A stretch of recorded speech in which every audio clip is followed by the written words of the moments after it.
प्यारे प्यारे दोस्तों, नमस्कार। स्वागत है आप सभी का मेरे YouTube चैनल में। और आज हम लोग एक नए क्वेश्चन के साथ आए हैं जो BPSC मेंस परीक्षा के लिए है। हमारा क्वेश्चन है, मौर्य कला तथा भवन निर्माण कला की विशेषताओं को स्पष्ट कीजिए तथा बौद्ध धर्म के साथ उनके संबंध पर प्रकाश डालें। आंसर लिखना स्टार्ट कीजिए।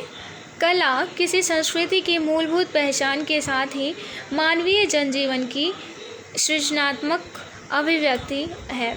मौर्य कला का विकास चौथी से दूसरी शताब्दी ईसा पूर्व हुआ। इस काल में मिट्टी और लकड़ी के जगह पत्थरों के प्रयोग से ने कला को स्थायित्व प्रदान किया, जिससे तत्कालीन कला के अवशेष आज भी प्राप्त होते हैं। हड़प्पा काल के बाद पहली बार मौर्य काल में वास्तुकला तथा मूर्तिकला को बड़े पैमाने पर प्रोत्साहन मिला।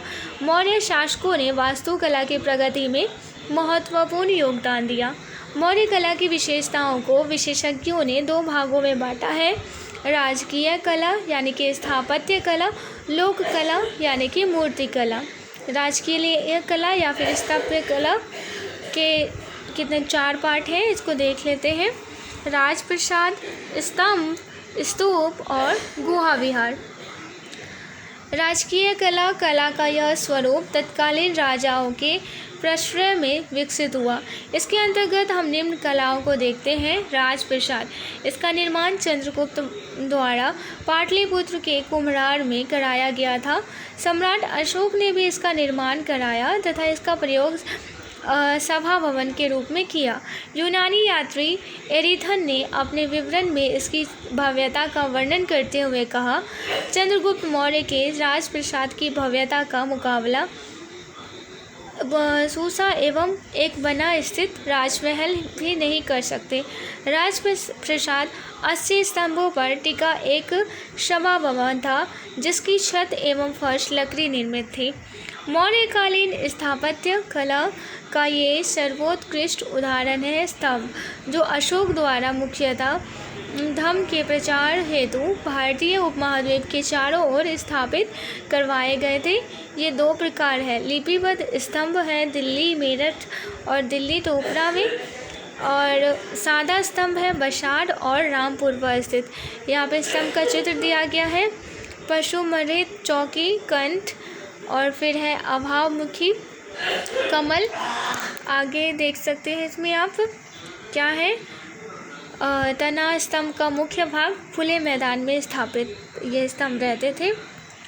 सारनाथ स्थित स्तंभ को भारत सरकार ने अपने राष्ट्रीय प्रतीक चिन्ह के रूप में मान्यता प्रदान की। जॉन मार्शल, अब तक की विश्व की जो भी कला है उसमें सर्वोत्कृष्ट नमूना सारनाथ का स्तंभ है।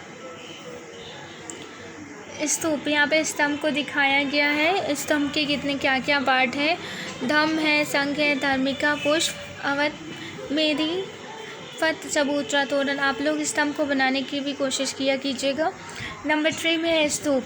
मौर्यकालीन कला, स्थापत्य और धार्मिक चिंतन दर्शन का अद्भुत सम्मिश्रण है। मौर्यकाल स्तूप राजप्रासाद तथा स्तंभों के तरह ही इन स्तूपों को निर्माण भी राजकीय आदर्शों के अनुरूप ही किया गया। नंबर 4 में है गुहा विहार। अशोक और उसके बाद दशरथ के समय इसका निर्माण पहाड़ियों को काटकर किया गया। इसके साक्ष्य बिहार में मिले हैं। अशोक के समय बराबर पहाड़ी पर सुदामा विहार तथा कर्ण विहार एवं दशरथ के समय नागार्जुन पहाड़ियों में गोपी गुहा, लोमसे ऋषि की गुहा विहार का निर्माण हुआ। अब लोक कला को देख लेते हैं। लोक कला में क्या है,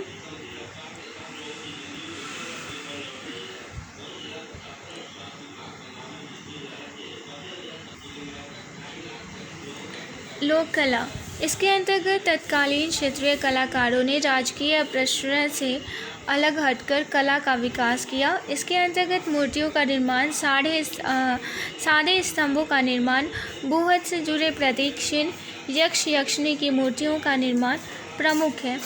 बौद्ध धर्म के साथ संबंध, इस समय बौद्ध धर्म की लोकप्रियता के कारण भगवान बुद्ध के स्मृति चिन्हों पर स्तूपों का निर्माण करवाया गया। उदाहरण स्वरूप सांची का महान स्तूप अशोक ने शासन काल में ईंटों से लगाया गया।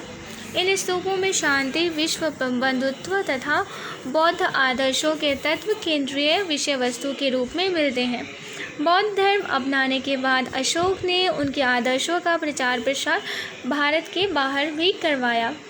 सम्राट अशोक ने कलिंग युद्ध के बौद्ध धर्म से प्रभावित होकर बुद्धम शरणम गच्छामि, धम्मम शरणम गच्छामि एवं जियो और जीने दो जैसे जन कल्याणकारी आदर्शों को अपने धर्म में शामिल किया। इस तरह समग्र रूप से कहा जा सकता है कि मौर्य कला विविध आयामों से परिपूर्ण भवन निर्माण कला में काफ़ी समृद्धशाली रही है और बौद्ध धर्म से उनका अन्योन्याश्रय संबंध रहा है। आशा करती हूँ ये क्वेश्चन आप लोगों को पसंद आया होगा। एक बार फिर से सुनिएगा ताकि आप लोग अच्छे से याद हो जाए।